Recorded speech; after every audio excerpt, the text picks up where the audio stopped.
दोस्तों, मैं सनी कुमार स्वागत करता हूं सभी को मेरे इस YouTube चैनल पे।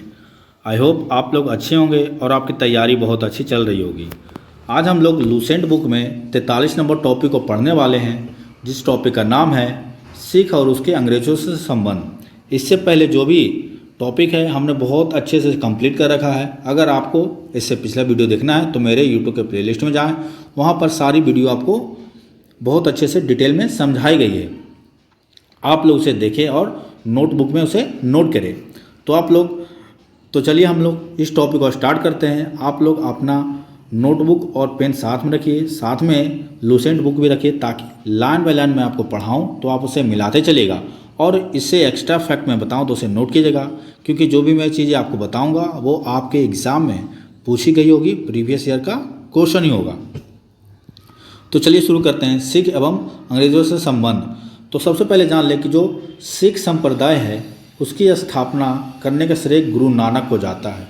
गुरु नानक जो प्रथम गुरु होते हैं, गुरु नानक के अनुयायी सिख कहलाएं। ये बादशाह बाबर एवं हुमायूं के समकालीन थे।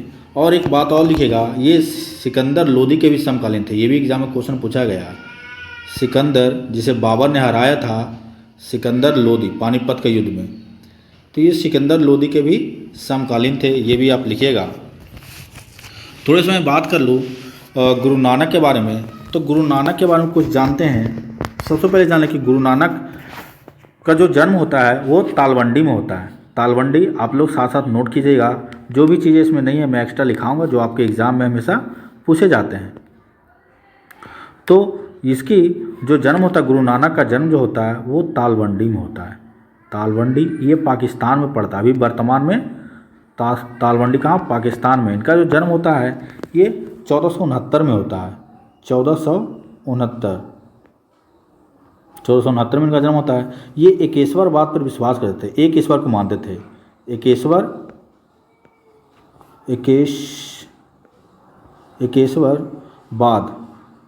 एकेश्वरवाद में विश्वास करते थे। ये मूर्ति पूजा का विखंडन करते थे और हिंदू मुस्लिम एकता का ये पतझड़ थे। गुरु नानक के जो भी बानी हैं वो गुरु ग्रंथ साहिब नामक पुस्तक में संकलित हुए। तो चलिए अब हम जो भी लूसेंट में लिखा उसे हम लोग वन बाय वन पढ़ लेते हैं। तो देखते हैं कि 1469 में कार्तिक पूर्णिमा को नानक का आध्यात्मिक पुनर्जीवन का आभास हुआ। ठीक है, 1469 में इनका जन्म होता है और 1496 में इनको ज्ञान की प्राप्ति होती है।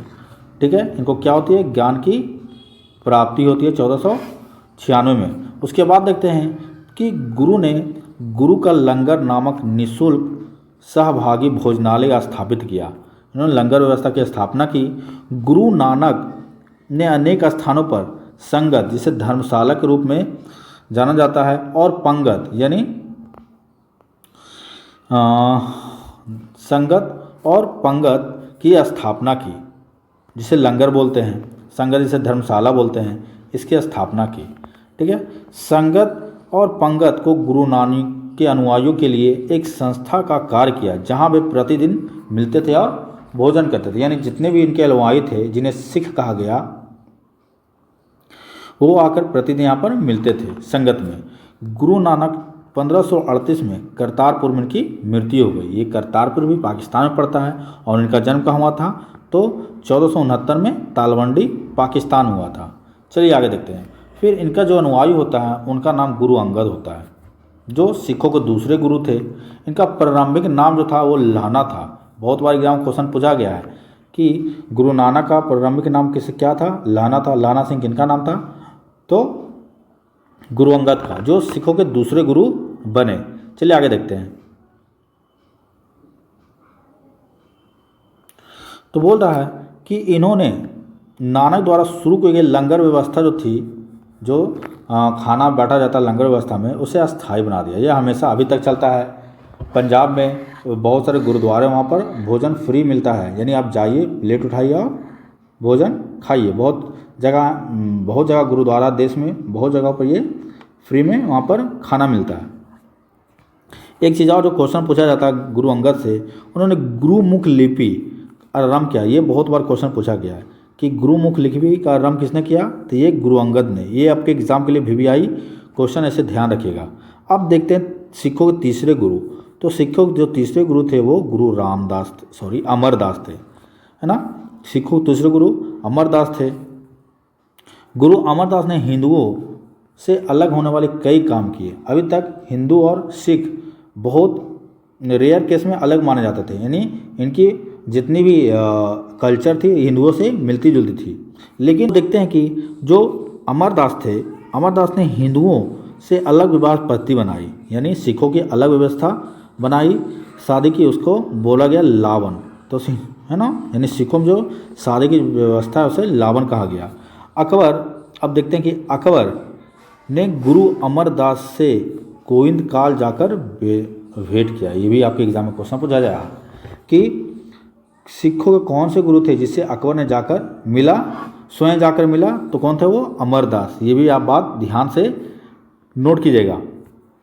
अब देखते हैं कि अमरदास की ही पुत्री होती है जिसकी नाम होती है बीबी भानी। ये बीबी भानी होती है, इसको कई गांव दान में देता है, और वो गांव कौन देता दान, तो वो देता अकबर। अकबर इसको बहुत सारा गांव दान में देता है। ठीक है, आगे बढ़ते हैं।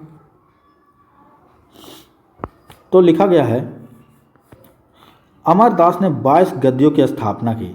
अब अमरदास क्या कर रहा है कि सिख धर्म को और थोड़ा विस्तार कर रहा है उसकी, और थोड़ा संगठित कर रहा है। तो उसने 22 गद्दियों की स्थापना की, और उस प्रत्येक गद्दी पर एक महंत होते थे, नहीं उसके गुरु होते, हर एक गद्दी के, उसे महंत कहा जाता था। तो ये भी क्वेश्चन पूछा गया कि 22 गद्दियों की स्थापना किसने किया, तो किया अमरदास, जो तीसरे गुरु थे। चलिए आगे देखते हैं। जो बीबी भानी थी, यानी अमरदास की जो पुत्री थी बीबी भानी, के पति होता है रामदास।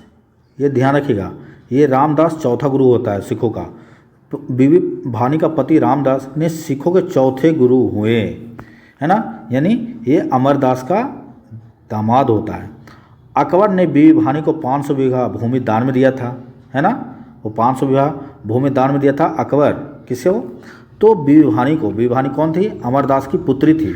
तो वो देखता है, उसके बाद गुरु रामदास, है ना, जो बीबी भानी की पति होता है, रामदास ने क्या करता है कि जो भूमि दान मिला 500 बीघा, उस पर अमृतसर नामक जलाशय खुदवाता है ना, उसी में अमृतसर नामक जलाशय को खुदवाता है और अमृतसर नगर की स्थापना करता है ना। तो क्वेश्चन पूछा जाएगा कि अमृतसर जलाशय की स्थापना किसने किया, तो करवाता है कौन, रामदास। याद रखिएगा कि अमृतसर जो जलाशय इसको कौन खुदवाया, तो ये रामदास है। अगर उसमें पूछा जाए मंदिर किसने बनवाया, तो वो दूसरे ने बनवाया, दूसरे गुरु ने, उसकी भी बात करेंगे। अब देखते हैं कि अमृतसर नगर की भी स्थापना करता है रामदास, वही 500 बीघा भूमि पे। अब देखते हैं गुरु रामदास ने अपने तीसरे पुत्र अर्जुन को गुरु का पद सौंपा, है ना। तो रामदास कौन होता है, ये होता है अर्जुन देव कौन होता है, ये रामदास का पुत्र होता है, और यही अर्जुन देव होता है जो 5वां गुरु बनता है ना। तो बहुत बार एग्जाम में क्वेश्चन पूछा गया है कि सिखों के 5वें गुरु कौन है, तो वो है कौन, अर्जुन देव, इसमें लिखा गया है। और एक चीज़ यहाँ, इससे पहले तक गुरु का जो पद था वो वंशानुगत नहीं था, यानी यहाँ से जो गुरु का पद होता है वो पैतृक हो जाता है, यानी अब इसका बेटा ही गुरु बनेगा और कोई नहीं बनेगा। अब देखते गुरु अर्जुन देव सिखों के 5वें गुरु हुए, है ना। इससे क्वेश्चन आपके एग्जाम में क्वेश्चन पूछा जाता है गुरु अर्जुन देव से। इन्होंने सिखों के धार्मिक जो ग्रंथ था आदि ग्रंथ की रचना की, है ना। आदि ग्रंथ की रचना किसने किया, तो वो अर्जुन देव। ये भी ध्यान रखिएगा कि आदि ग्रंथ की रचना करता है वो अर्जुन देव करता है ना। आदि ग्रंथ की रचना किसने किया, अर्जुन देव। और गुरु ग्रंथ साहिब किसका रचना थी, तो गुरु ग्रंथ साहिब, आप लोग कमेंट बॉक्स में बताइएगा गुरु ग्रंथ साहिब, गुरु ग्रंथ साहिब ये किसकी कृति है, किसकी इसमें रचना है, तो ये नानक की है ना। और आदि ग्रंथ की रचना किसने करता है, तो ये कौन करता है, अर्जुन देव करता है। ध्यान रखिएगा, इसमें गुरु नानक की प्रेरणाप्रद प्रार्थनाएं और गीत संकलित है। ठीक है, अब आगे देखते हैं। बोल रहा है कि गुरु ग्रंथ साहिब यानी आदि ग्रंथ में सिख गुरुओं के साथ साथ कबीर, नामदेव, रैदास की रचनाएं भी संकलित है। ठीक है, तो गुरु ग्रंथ साहिब को ही आदि ग्रंथ के नाम से ही जाना गया है। आदि ग्रंथ रचना किसने किया? तो ये सिखों के 5वें गुरु अर्जुन देव ने किया। अब आगे बढ़ते हैं, चलिए देखें कि बोल रहा है गुरु अर्जुन देव जो 5वें गुरु थे, उन्होंने अमृतसर जलाशय के मध्य हरमंदर साहब, जिसे स्वर्ण टेम्पल यानी गोल्डन टेम्पल के नाम से जाना था, वो पहले हरमंदर साहब था, हरमंदर साहब का निर्माण करवाया। यानी मंदिर का निर्माण किसने करवाया? तो करवाया अर्जुन देव ने। लेकिन जलाशय का निर्माण किसने करवाया था? तो वो करवाया था रामदास। ये बात याद रखिएगा, रामदास, है ना। लेकिन उसके अंदर हरमंदर साहब का निर्माण करवाता है अर्जुन देव, करवाते हैं, इसका पुत्र करवाता है। अब देखो क्या होता है कि राजकुमार खुसरो, है ना, जो जहांगीर का पुत्र होता है खुसरो, ये खुसरो की सहायता करता है जहांगीर, और सहायता करने के चक्कर में 1606 में गुरु अर्जुन देव की हत्या करवाता है जहांगीर। ये क्वेश्चन बहुत बार एग्जाम में क्वेश्चन पूछा गया है कि 5वें गुरु की हत्या किस मुगल सम्राट करवाया था? तो जहांगीर ने करवाया था। वो कौन थे? अर्जुन देव थे। अब देखते हैं